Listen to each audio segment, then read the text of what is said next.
What's up, friends, and welcome into Fantasy Pros. This is the Fantasy Football Podcast, Week 14 Wide Receiver Ranks episode. I am Chris Welsh. We got Pat Fitzmaurice and Andrew Erickson back after the holidays, but ready to lock you guys in before your fantasy playoffs. Not universally, but pretty close to it. This is the final regular season game for fantasy football for the most part for most people. So you're going to have to get it all in here, make your final playoff run. Pat, will you be making mini playoff runs across your gajillion teams so far this year? I guess my share in a few. You know, I'm probably going to be 1 for 2 in Fantasy Pros leagues as far as making the playoffs. And the home leagues that might be a clean sweep of getting in. But man, I had some tough losses in industry leagues last week where, losing a game where I was going against the Seattle defense and lost by 2 points when Seattle scored 30 on me. That was painful. So yeah, I mean, there's some leagues where I'm going to be the riffraff who gets thrown out after week 14. So our Fantasy Pros leagues, I'm going to go 2-1. One of them, it was our content team one. I'm the worst. Absolute worst. I snuck in our Insiders League, and then I just took down Ryan Wormley in the guillotine. So I am the guillotine champ, taking that down. Thank you to wide receiver JSN for absolutely fumbling week 14. Erickson, what's it looking like for you? Well, our content team, the playoffs start this week. So not exactly sure who made the settings that way, but shout out to me. I'm the number 1 seed. I have Drake May. He's on a bye. It doesn't matter because I'm on a bye too. So I'm locked and loaded, ready for week 15. Fitzy, if you beat Joey this week, you'll be facing me. It's a road matchup for you. So good luck to you in week 15. I'll be cheering for you to face off against me, and I will have Drake May back in the starting lineup. So I'm giving everyone else a bye week, essentially, this week because I have been the powerhouse of the content team from that draft that we should all go back and watch after I was ridiculed for drafting 2 tight ends. And despite losing Tucker Kraft halfway through the season, we continued to roll. I mean, it's poetic, too, that you could go against Fitzy with Drake May. It's very, very poetic. That is beautiful. So we'll throw in our slight little updates here and there. Excited to hear from you guys as well. In a lot of our live streams, you guys have been popping in about, the turnarounds you've had in your season, the playoff runs you're going to make, and hopefully we will be able to help you guys out in making those as the rank show continues on through the playoffs. So we're going to jump into the wide receiver ranks, but before we do, let's give a shout out. We do the ranks accuracy contest. We did not get to do it last week, or at least talk about it last week on the show because we did it a little bit early to Thanksgiving. Do want to give a shout out to Tom Strachan, who finished 3rd the previous week, who I do the live stream with. That was pretty awesome. But this week, we've got a top 3 for the week 13 ranks, and coming in at 1 is Tal Machovsky. Hopefully I said that correctly. Malchovsky from the Fantasy Scout, finishing number 1. Jacob Piccolo from True RGM, and Joshua Kimmel from Fantasy Now Plus. Those are your top 3 most accurate rankers from week 13. We do have some shout outs. Mike Mayer, 14. Go away, Mayer. Good Lord, every single week. It's just locked in, top 15. I believe he's 10 on the season. So we're going to have to get him on this show next year. Shout out to Kelly Kirby, who also finished at 21. And I'm going to give the shout out to our boy Andrew Erickson on this show, who, yes, finished 31, which is still pretty good. I finished top 50, so a little shout out to me. But you finished 31, but 4th in wide receiver. So pretty important spot for you, Erickson, for this week in wide receivers. Fitzy, you're our man. Week. Bad week. It's a bad week. All it was a bad week. But, you're still the top dog of us. I think I've only finished higher than you twice this entire season, so it's not too incredibly anything to be proud of. But those are your big rankers. You guys can check them out, fantasypros.com/rankings, if you want to check out the ECR. And then we have the accuracy contest that we put an article out every single week if you want to see who's finishing where. And these 2 guys are near the tippy top of the list as well. So make sure you're locked in. All right. The last thing before we get to the ranks, giveaways. So, there's a good reason to not go straight into the ranks. We are going to announce a Justin Jefferson winner, and then we are going to have a brand new, and the new one is sick. All right. So we're announcing the winner, the Justin Jefferson Vikings jersey giveaway. The winner is Travis. That's all they gave me. Just, if your name is Travis in the world, you might be a winner. Which Travis? I don't know, but we'll be contacting you to get you that prize. So be on the lookout. Congratulations to all the Travises in the world, but one specifically will be taking the Justin Jefferson jersey home, and you can put it to better use than he is right now. So next prize, though, check this out.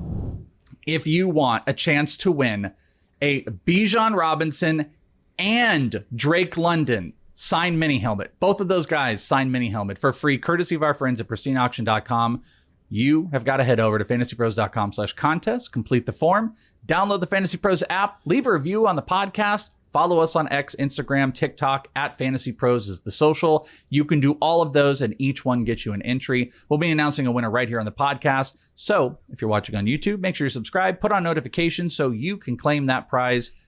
Bijan Robinson and Drake London signed mini helmet is pretty sweet. So we'll be announcing that. So good luck to all. Even the Travises. Maybe we'll have another Travis that won. All right, ranks, fantasypros.com/rankings if you want to follow along. Gentlemen, let's jump in to the big board. Our big board wide receiver top 12 ranks for week 14 starts with Jackson, Smith, and Jigba. Jamar Chase at 2, CeeDee Lamb, Rashee Rice, Puka Nacua, and George Pickens. That's your top 6. So I thought we might see some George Pickens over CeeDee Lamb. We're still not quite seeing that. At 7, Devontae Adams, Jameson Williams, Nico Collins, A.J. Brown, Chris Olave, and Jalen Waddle. These are chalk plays, gentlemen, as you know. Not sure there's a ton of discussion to be had, but one really interesting one is Rashee Rice. Rashee Rice is coming in at 4 on this list, ahead of Puka Nacua, ahead of George Pickens, who's going in Detroit. And the reason we highlight it is it's a pretty tough Texans defense. His ECR is 4. Fitzy, you're kind of in agreement. You got him higher at 3, and Erickson, you got a little bit lower. So Fitzy, why don't you kick us off here? What's got you positive on Rashee Rice in this Texans matchup? It is a tough matchup on paper. The Texans probably have the best defense in the NFL. They've allowed the 4th fewest fantasy points to wide receivers. But the Texans are kind of a slot funnel.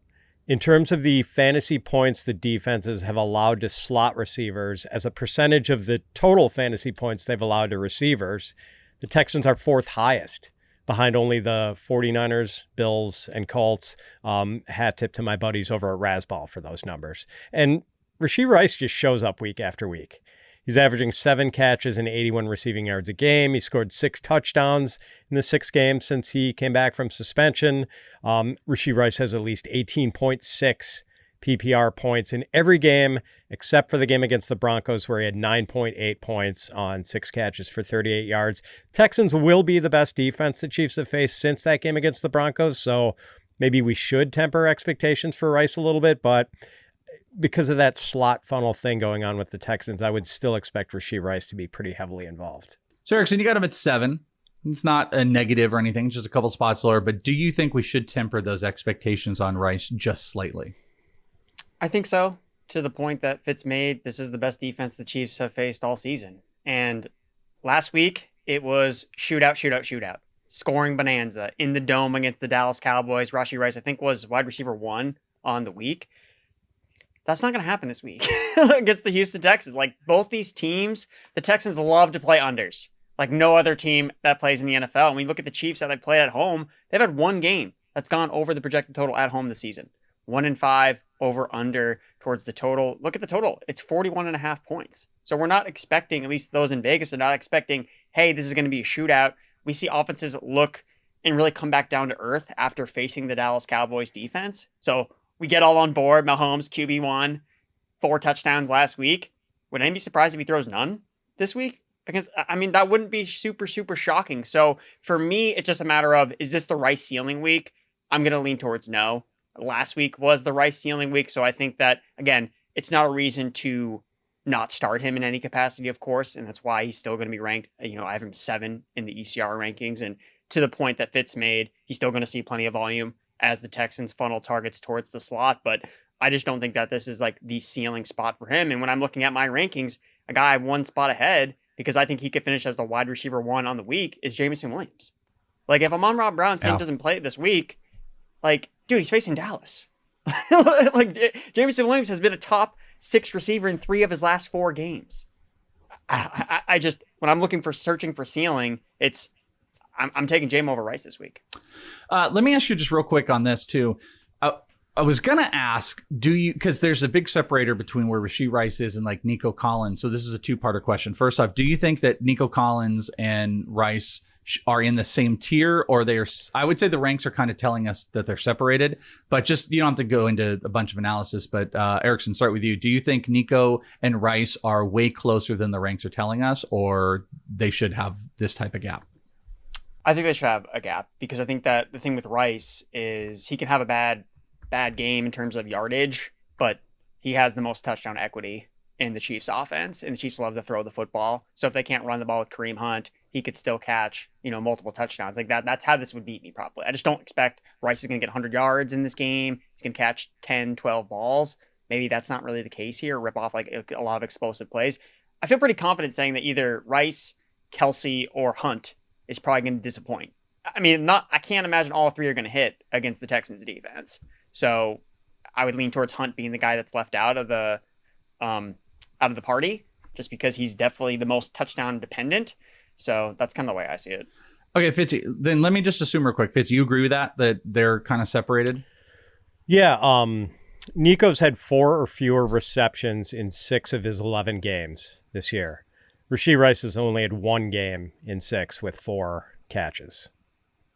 Okay, so this is an agreement then. So then the other question is, and Fitz, will ask you this, do you think in this top end wide receiver tier here, do you think that the gap starts between 9 and 10 or at 11? And what I'm getting at is, a bunch of great core players. You mentioned Jameson Williams kind of belongs in there, but do you think the tier starts to change where there might be questions starting at AJ Brown, or when Olave and Jalen Waddle become wide receiver ones? Are they kind of the something is not like the other, and is it Olave and Waddle, or would you throw AJ Brown in there, Fitz? I think I'm going to have a tier break when I do my tiers article this week between Jameson Williams and Nico Collins. I think that's going to be a tier break for me. Okay, all right, so Nico probably falling in there. All right, let's go to the second tier. A lot more discussion to be had here. These are the wide receiver 2s, wide receiver 13 through 24. We kick it off with Ladd McConkey at 13, Emeka Egbuka, Justin Jefferson, Devonta Smith, Christian Watson, Zay Flowers, Terry McLaurin comes in at 19. At 20 is Michael Wilson. We got Michael Pittman, Cortland Sutton, Jakobi Meyers, and Khalil Shakir. Let's talk about the elephant in the room. That is Justin Jefferson. ECR is 15. You guys have a bit of a separation on your valuation. I think everybody is struggling. Big topic of discussion. We did it on Out of Bounds between Trojan horsing Justin Jefferson to, as Pisa Pia called it, a Titanic wide receiver, which is you go down with the ship. The quarterbacks stink. There's incredible matchups in front of him. So, I mean, at least it's not Brosmer, but something's got to give at some point, or at least you're hoping it is.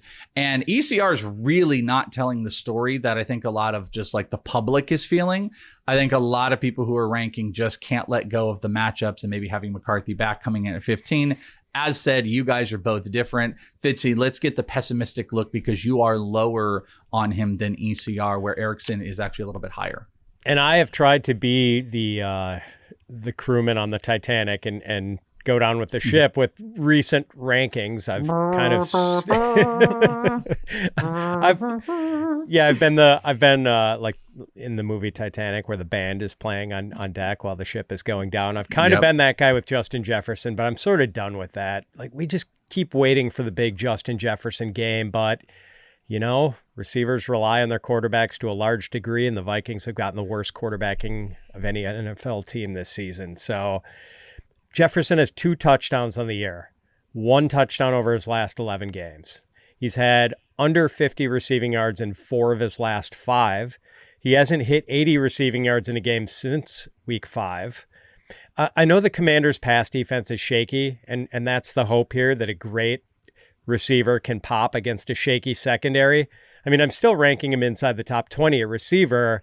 I'm starting him in the aforementioned Fantasy Pros Content League in that wildcard game against Joe Pisapia, but I just can't get any higher than wide receiver 19, knowing that J.J. McCarthy is the target delivery mechanism for Justin Jefferson. Yeah, I love the matchup, but 19, late teens does kind of start to create a situation where there is viable questions. Someone had picked off Terry McLaurin off the scrap heap, or, Devonta Smith or Christian Watson ranking higher. People really might have questions where you don't start Jefferson, but we're not talking about Jefferson in the space that I feel like some are thinking like, hey guys, should I start Jakobi Meyers over Justin Jefferson? It's a great matchup. Quarterback play is a slight improvement, I guess, with McCarthy there. Erickson, you've got him at 14. You're one spot higher. So is this about going against the Commanders, or is this about JJ McCarthy back here, or is this just blind optimism? It's not just blind optimism. Mine is blind optimism I've been having, but yeah. Okay, I think that this is just a significantly better spot for Justin Jefferson. Look at the last 2 weeks on the road against the Packers, on the road against the Seahawks with an undrafted rookie quarterback making his first start behind an injured offensive line. Like in both those games, the offensive line got extremely banged up. Darrisaw is expected to come back for this matchup for the Minnesota Vikings, as is Ryan Kelly, the starting center. So I just think that the optics are significantly better. You're back at home in the Dome, where you can play a little bit more control behind an offensive line that has struggled at times this season. You look at McCarthy, he's 80% towards the over on his receiving yards this year at home. So he's been much better playing indoors. And you look at the Washington Commanders, they're terrible on defense. Top 5 in yards allowed to wide receivers this season. So I think that Jefferson bounces back here. Now, does that mean he finishes as a top 5 wide receiver? Probably not, because he hasn't done that all season long. The pure upside play with Jefferson just really been non-existent with JJ McCarthy. But to Fitz's point, he's only caught 2 touchdowns. Those were in games where McCarthy started both of them after missing time with an injury. So third time's a charm, right? He's going to score, find pay dirt against the Commanders, who suck on defense. This is where my blind optimism is coming in, where I'm making these really, really stretched narratives. Love it. Where Jefferson's going to find the paint here. So still, I think the matchup is still just too good. And I think after he hit rock, we do this all the time, right? It's like we're ready to bury the guy. We have the shovel. We have the tombstone all picked out, ready to go. And then, of course, he bounces back because it's Justin Jefferson at the end of the day. So as much as I would like to kind of go back to, okay, because I feel like I was the one pushing back on Jefferson the last couple weeks where Fitz was a little bit more positive. I'm kind of like reversing that now. I'm like, nope. Now I'm kind of back in a little bit here because I love the matchup. He's actually on my prediction show. I predicted Jefferson would be back in that top 20 wide receiver territory. And guys, you know what his receiving yards prop this week is? Any guesses? I'm going to guess it's 54. It's about what I would have guessed too. It's 60 yards. So. Okay. Wow. Give me to 50. I'll be excited. Can we, for our editors, can you cut me and Erickson's head off and then put us on the band members of the Titanic and then and then we sink into the ship, please? Thank you very much. All right. Let's go to the next wide receiver, Christian Watson. Christian Watson is in the teens now here. Wide receiver 17 on ECR. You guys are a little bit split, one higher, one lower, as we kind of like to see going up against the Chicago Bears. This is actually one of only 2 4-star rated matchups in this wide receiver 13 through 24 range. By the way, number 1, Justin Jefferson. So these are the 2 best in this entire spot. Erickson, you are the high man though. So let's start with you then. Christian Watson, you've got at 16, so it's 1 spot higher, but you are buying that not only is he the Green Bay wide receiver to trust, but you're putting some serious trust in as a mid wide receiver too here. He's been really good. The last couple of weeks, he's dominated the targets in the last 2 games. Since week 8, he's wide receiver 24 in points per game, and he's obviously outpacing his expected points per game, which is wide receiver 35, because we know that nobody really gets the wide receiver 1 treatment in this Packers offense. Although the last 2 weeks, he has really taken the lion's share of targets. Now, I think that the concern with him, and it's similar to what we've seen with Michael Wilson and Stephon Diggs, is, okay, well, what happens when guys come back into the offense? Is Jaden Reed going to play this week? I think that potentially matters for Christian Watson, because we saw with Romeo Doubs, his production has fallen off a cliff since Christian Watson came back to the lineup. So that is the thing that probably concerns me the most about having him as a top 20 guy, and even up here at 16. But he's just so explosive. He's looked fantastic, and he even missed out on some opportunities last week with Jordan Love. But I think Love is kind of dialed in a little bit here. He's been playing a little bit better, and they're just not afraid to chuck the ball deep. I think Jordan Love leads the NFL in yards per attempt this season because they know they can just dial up these explosive plays.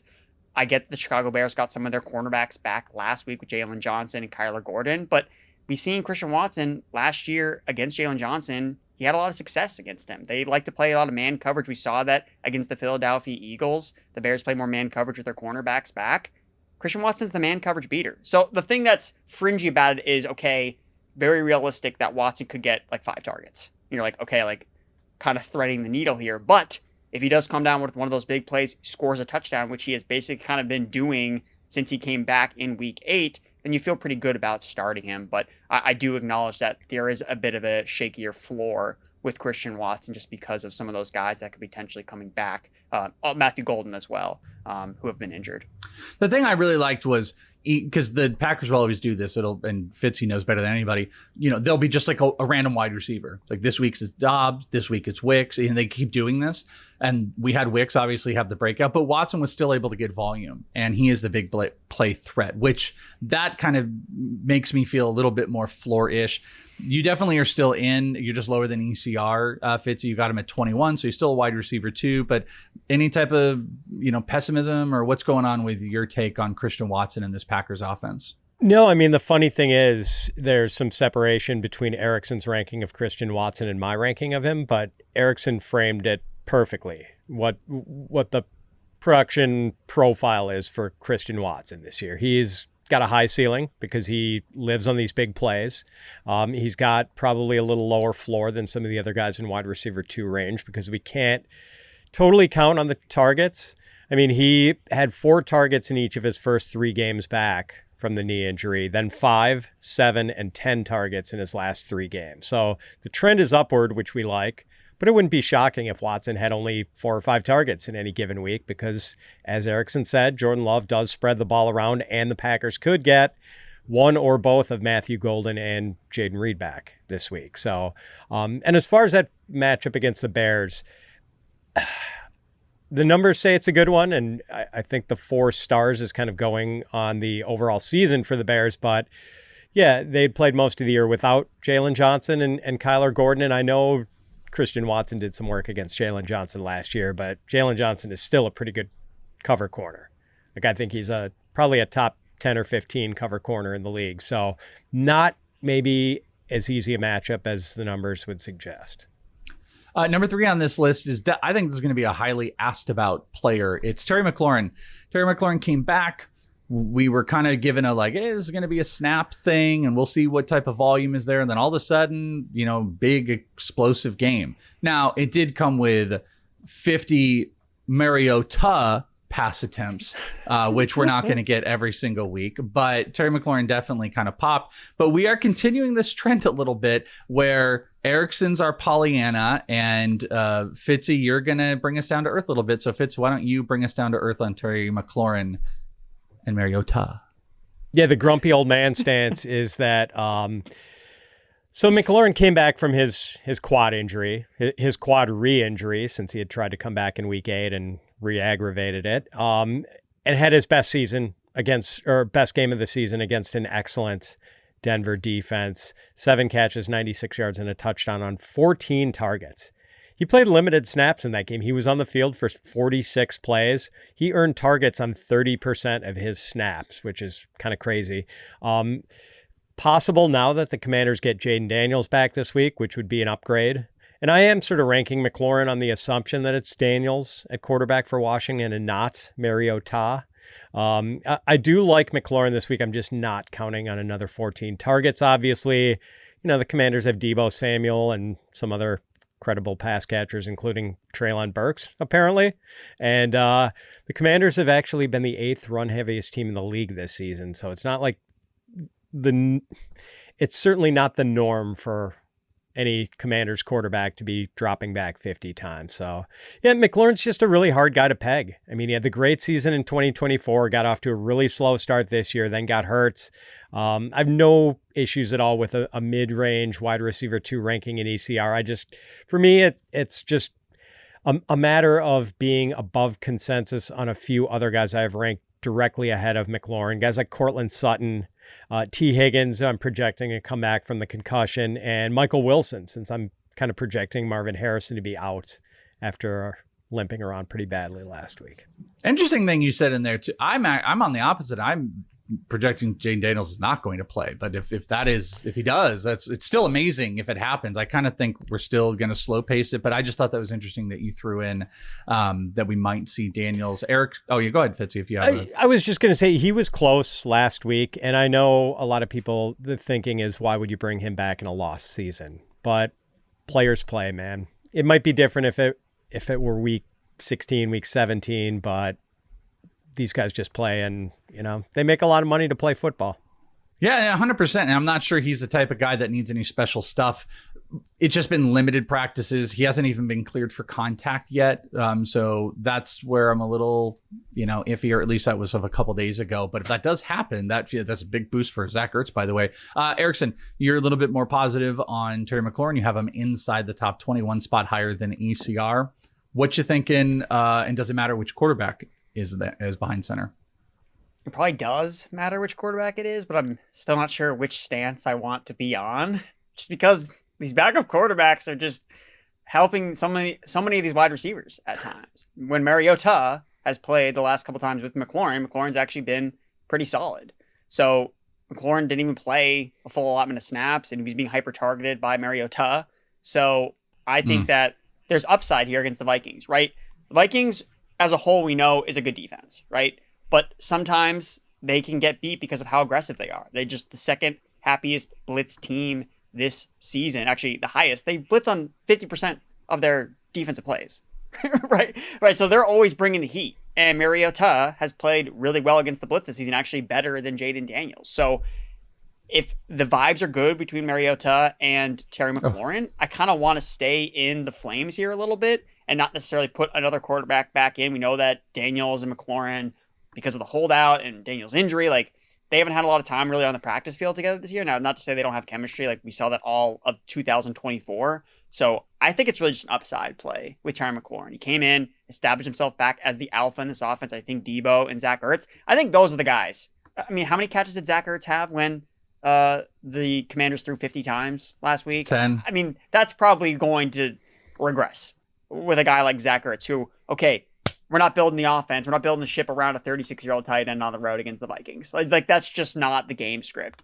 So, and I would say too, from the Commanders can think about, we want to run the football against the Vikings. We've seen teams take advantage of the Minnesota defense on the ground this year, but considering it's their second game off of overtime, really emotional, obviously a loss, despite playing really, really, really well against the Broncos, now on the road against the Vikings. If they give up points early on, we know their defense is not that good. Maybe they are in more of a trailing game script, which causes more passing volume, even if they do want to establish the run with their identity on offense. So I think McLaurin is still, I don't want to say a lock, but I think he's good for 8 to 10 targets in this game. And I like that type of upside against a very boomer bust defense with Flores that can give up big plays if the blitz doesn't hit.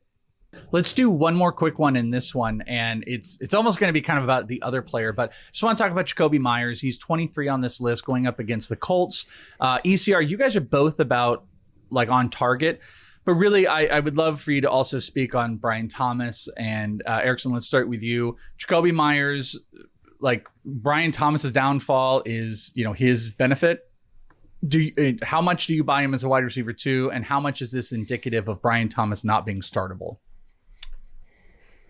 It's a loaded question. Yeah. Very, very well put. Just trying to think about the best way to answer it. I'm not even sure this is answering your exact question. I just kind of read my notes here. Is Trevor Lawrence has found his new Christian Kirk, and his name is Jakobi Meyers, right? This was something that I definitely overlooked, and I think a lot of us overlooked in the offseason, was that Brian Thomas Jr. stylistically doesn't fit what Trevor Lawrence likes and what he does successfully on the football field. You look at the successful receivers in Trevor Lawrence's career with Jacksonville, Christian Kirk, Evan Ingram. So we shouldn't be surprised that it's Bretton Strange and Jakobi Meyers who just showed up 3 weeks ago and immediately, when's the last time Brian Thomas caught all of his targets in a game? Jakobi Meyers did it last week. 6 for 90 and a touchdown on 6 targets. Perfect. 100% catch rate. I know Brian Thomas Jr.'s catch rate is nowhere near 100%. It is not even close this season. So I'm not trying to knock on the player of BTJ because I think that he's an uber talented player. What he did as a rookie, that is so impressive. But when Trevor Lawrence is his quarterback, he is not a fantasy asset I want to start. I don't care who they're playing. Even though there's going to be no Sauce Gardner in this game, it doesn't matter to me because he can't take advantage of Trevor Lawrence as the quarterback. So Jakobi Meyers, for all intents and purposes, the wide receiver 1 in this Jaguars offense. Again, it took us 3 weeks for him to establish chemistry with Trevor Lawrence. We're still trying to get there with Brian Thomas Jr., who's been on the team all year and last year too. So I don't think we need to overthink it here. This year, Meyers is the guy I'd rather have rest of season than Brian Thomas Jr. as the Jaguars' number 1 wide receiver. And that's why he's a guy that I would start and not Brian Thomas Jr. Yeah, so Fitzy, same thing. Like Meyers, comfortable wide receiver 2, and Brian Thomas is not startable. Yay or nay? I'm going to say nay to that just because. So Parker Washington left last week's game with a hip injury. If he doesn't play, I think you could say that Brian Thomas Jr. is still startable. Like I've got him ranked as a high-end wide receiver 3, but I do have Jakobi Meyers ranked higher. And Erickson brings up the keyword chemistry. And we have not seen any chemistry at all between Trevor Lawrence and Brian Thomas Jr. And then Jakobi Meyers shows up a month ago in Jacksonville, and the chemistry between T-Law and Jakobi Meyers has been incredible. It's like Walter White and Jesse Pinkman together. And in 4 games with the Jaguars, Jakobi Meyers has an 85.7% catch rate and is averaging 11.7 yards per target. And Meyers, he only played 27 snaps in his first game with the Jags, had 41 yards. In the 3 games since, he's averaging 68 receiving yards, touchdown catch in each of his last 2 games. So, yeah, I mean, it all looks great with Jakobi Meyers. I think he is basically already Trevor Lawrence's favorite receiver. Yes, science. All right, wide receiver 3's coming up. But first, let's talk about our friends over at Hard Rock. Big news. Hard Rock Bet is now live in Michigan. Sign up today and place your first $5 sports bet, and if it wins, you get $150 in bonus bets on top of your winnings. And if you're more into casino games, new customers can get up to $1,000 back in casino bonus if you're not up money after your first 24 hours playing slots. Win money or get a casino bonus pack. Plus, you also get 200 bonus spins, winnings paid in cash. Not sure what to place your first bet on? Head over to the Hard Rock Bet Stats Hub and it'll help you out. It's loaded with trends, streaks, and stats to help guide your picks. Numbers don't lie, and neither does the data in there. Hard Rock Bet offers new promos daily, plus big legendary reward drops every Thursday, like gifts under the tree. So whenever you're listening, just open the app and check out what Hard Rock Bet has got going on for you. Download the Hard Rock Bet app and make your first deposit today. Wide receiver 3s, we've got at 25, Deebo Samuel. We've got DK Metcalf, Rome Odunze, Alec Pierce, Troy Franklin, Chris Godwin. Coming in at 31 is Brian Thomas, who we talked about. Adonai Mitchell at 32, Quentin Johnson, Romeo Doubs, Jaden Higgins, and Xavier Worthy. All right, gentlemen, we've got 4 names, so we'll try to hit these as quick as possible so we can get to all of these as the show teeters toward the end here. But these are just too good of names that we've got to hit. Rome Odunze. I love this one simply because can we even trust Rome Odunze moving forward? He is ECR 27, the lowest, and probably, I don't even know how long at the point this season, maybe the lowest at any point in this season. You guys are both in agreement. He's going up against the Green Bay Packers. Fitzy, kick it off. What level of trust is there really in Rome Odunze when you list him as a wide receiver 3? It's a pretty low level of trust. It's been a tale of 2 seasons. He scored 5 touchdowns over the first 4 weeks of the season and was wide receiver 12 in PPR points per game over the first 8 weeks of the season. But since his 114-yard game against the Ravens in Week 8, Rome Odunze has 13 catches for 188 yards and a touchdown over his last 5 games. He's wide receiver 60 in PPR fantasy points per game over that stretch. So 38.2% catch rate over his last 5 games. It's been ugly. I guess I'm just still hoping that we see a return of the Rome Odunze, who was really productive for the first 2 months. Same thing, Erickson. What level of trust do you have in Rome Odunze? Your rank is at ECR at 27. I mean, you got a lot of names that are going to be above. Like, are you in the semi-advocating range that he is maybe someone you want to try to not start? I think that's probably what my lean is. He's in wide receiver 3 territory, so potentially in the start 2 wide receiver league. He's someone that you're probably looking at as like a flex play, and it's probably someone that you can probably just try to go into another direction. Hasn't been good for him the last couple of weeks. He's a 49% catch rate this season, and we've seen this. This isn't any earth-shaking analysis where the the Bears passing game, we still know is kind of a work in progress. Like, their run game looks unstoppable against any opponent that they play. Their identity on offense is we want to run the football with our 2 stop running backs. And it's just a tough spot going to Lambeau for a second-year quarterback and Odunze, who's just been inconsistent, right? He's had opportunities to score points, but there have been times when him and Kalen Williams just haven't been on the same page. They haven't connected. So I think there is a chance that he still scores a touchdown, right? Because they do like to use him in the red zone. But, what is the ceiling for the Bears passing game against the Packers on the road at Lambeau Field, right? Like, it's just not a great look for a quarterback that has been kind of struggling as a passer for the most part this season and recently. So I think he's someone that you could probably try to get away from. Chris Godwin, is he somebody we want to maybe start investing back into? ECR 30. You guys are actually both a little bit lower, but we're starting to see the targets creep back in. There's also the news that popped out that the window is opening up for Mike Evans, that Mike Evans might be, I don't think it's necessarily this week or even next, but looming in there. Chris Godwin, 32, Erickson, you don't seem as optimistic and kind of in that same Rome Odunze. Is he in the same tier as Rome Odunze? Is there any, I mean, I guess you have him lower, so there's no optimism. You tell us, talk to us about Chris Godwin. It's not really about him, more as it's about the matchup. Saints allowing the second fewest points per game to slot wide receivers this season. So, yes, Godwin led the team in receiving yards last week. A lot of that came on one really big play. He also dropped the touchdown. So, yes, if they look to him in the red zone again, okay, he can bounce back, he can score a touchdown. So can Rome Odunze, right? So if you're just betting on touchdown and then who can also pile up the yards as well, I think that's why I have Odunze ahead of Godwin. Again, I don't particularly like either of them in their particular matchups. And Chris Godwin, look, maybe he's getting his legs underneath him. I think that he's looked a little bit better since, first coming back from his injury, but he's an older wide receiver. He's dealt with a ton of injuries over the last couple of years. I think Odunze has just more juice, frankly, than Chris Godwin does at this point. And like I said, the matchup's not ideal, so I think he's fine. But again, not someone that it's more like, okay, I got to play Chris Godwin this week. Not like, oh, I get to play Chris Godwin this week. I'm just like not like amped up to play him this for week 14. Well, Fitzy, I mean, it's a good matchup. It's a good matchup. He started to see the targets boost up a little bit. I mean, you could argue week to week if he's getting healthier. We know that Baker Mayfield likes to get him the ball, but you also are really just kind of not buying into it. Yeah, I don't think he's a foolproof play because of how good the Saints have been against the slot. But I do think Godwin is still like a reasonable wide receiver 3 or flex type option. Like he did look, well, other than that egregious drop of what should have been a touchdown, it could have been a really big game for Chris Godwin, even though he only had 5 targets. 3 catches, but those catches went for 25, 31, and 22 yards. So he hit on some big plays and almost scored a touchdown.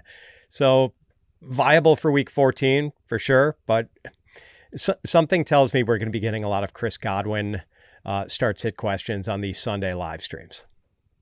Something tells me we are going to get 4 bajillion Adonai Mitchell questions. And let's hit it right here so we can try to get to that. He is ECR wide receiver 32. He probably the top waiver claim. Also, I noted this on a couple different shows, but nobody had more air yards over the last 2 weeks than Adonai Mitchell. In fact, no one had even within 50 or 60 or 70. He had 80 more air yards, but it also equated into a massive big breakout game. He's also averaged 9.5 targets over the last 2 games. He's a great route runner. He just has stone hands, and he was able to fix that this past week and actually catch the ball. So everybody kind of got to see that talent on display. People are picking him up on waivers, and now people are going to want to know, do I start Adonai Mitchell? Erickson, let's start with you. He's 32. You are a little bit higher. Fitzy's a little bit lower. You guys both have him as a wide receiver 3, but you have Adonai Mitchell over Chris Godwin. So, Erickson, are you going to be a heavy advocate of Adonai Mitchell starts in week 14? I think I am. And the more I look at it, again, the names that we've talked about in this tier, it's like Odunze, Godwin. We're going to talk about Jaden Higgins. Adonai Mitchell's the one to me. It's like, shoot your shot. Let's go. Why can't Adonai Mitchell be the best receiver from this group here? We've seen it the last couple weeks. Like you said, the first 2 weeks with him with the New York Jets. Again, Justin Fields in the first game against the Patriots. He's dropping passes. The next game, first game with Tyrod Taylor, seeing all the air yards again, but inefficient. And then it finally all comes together because we know that this guy's super talented. Like, we just know he's kind of a knucklehead, where he has that monster game for the Indianapolis Colts way back, I think on like week 4, week 5 against the Rams. He drops the touchdown, and then that's it. His career in Indianapolis is essentially over. He gets traded to the Jets as part of the Sauce Gardner trade as a quote-unquote throw-in, which the Jets have pushed back on, saying that, no, we wanted Adonai Mitchell because we know he's a super talented guy. Again, he was looked at as a first-round pick out of Texas. Like, people thought that he should have been drafted ahead of Xavier Worthy. And, I mean, who's better, right?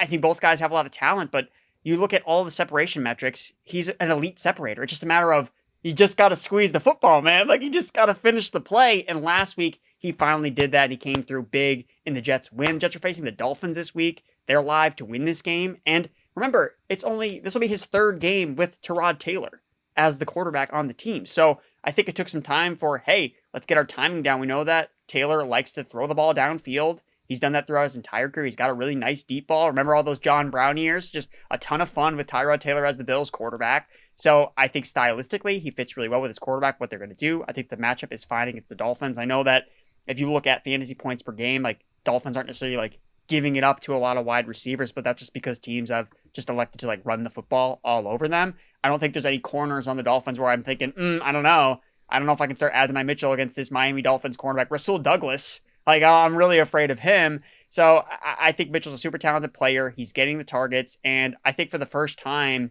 all year, he's entering a game with a lot of confidence, right? Where, no, I finally delivered a breakout game because I do believe that I'm a good wide receiver. And the separation metrics are now translating to actual production. So it honestly would surprise me if he continues to stay hot here, be the number 1 target for the New York Jets as long as Garrett Wilson is out. And I think Taylor's going to continue to pepper him with targets. Again, we're talking about Taylor as like a streaming quarterback this week. Well, if he's going to get it done, I think Mitchell's going to be along for the ride. So I'm going to move him up inside my top 30 for sure. Fitzy, you've got him at 35, so you do have him as a wide receiver 3, but he's just teetering in there. Is your level of excitement in the same as Erickson, or are you just you have a little bit more hesitation because, he's volatile. He's not great catching the ball as a wide receiver. It's also the Jets offense, but it is a good matchup. What do you think about Adonai Mitchell? Yeah, I mean, Erickson mentioned how erratic, or, if he is kind of a knucklehead or whatever. We said the same thing about George Pickens when he was with the Steelers, and George Pickens is having a pretty good season. And man, when you watch him, like Erickson was talking about that play where he dropped the ball at the goal line for the Colts, but the rest of that play where he snatches a contested catch away from Emmanuel Forbes and then outraces Emmanuel Forbes to the end zone, and Emmanuel Forbes ran a 4.35 at the combine. Like, this guy is a freak athlete. A.D. Mitchell there's a reason he was talked about as a potential first-round pick, even though he never had a 1,000-yard season in college. And right now, the Jets kind of have a pretty tidy little operation as far as fantasy goes, where it's just Breece Hall owns the backfield, and the targets, they're basically 3 guys. It's Mitchell, it's Mechie, it's Mason Taylor.